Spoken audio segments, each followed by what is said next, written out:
এই মুহূর্তে যে খবরে চোখ রাখবো, বর্ধমানে বিস্ফোরণ। বর্ধমানের মেমারির লোকাশপুরে একটি বাড়িতে বিস্ফোরণের ঘটনা ঘটেছে এবং ঘটনায় মালিক পলাতক বলে জানা যাচ্ছে। বিস্তারিতভাবে জানবো, আমাদের প্রতিনিধি অরূপ লাহা আমাদের সঙ্গে রয়েছেন। অরূপ, দেখো, আজকে সকাল 7টার সময় মেমারির বোহার অঞ্চলে লোকাশপুরের একটি বাড়িতে প্রচন্ড শব্দ ওঠে এবং গোটা এলাকা কার্যত কেঁপে ওঠে।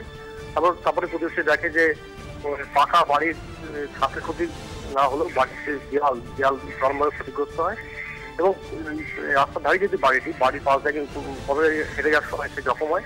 তো বাড়ির যে মালিক আলী মোল্লা ঘটনার বিস্ফোরণের পর বলাতক ঘটনাস্থলে মেমারি থানা পুলিশ দিয়ে আটক করেছে এবং তার জিজ্ঞাসাবাদ চলছে। এখন ঘটনাস্থলে যাচ্ছে বোম স্কোয়াড।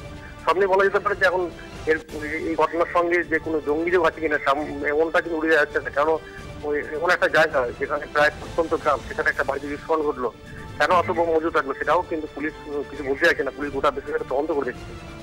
ধন্যবাদ।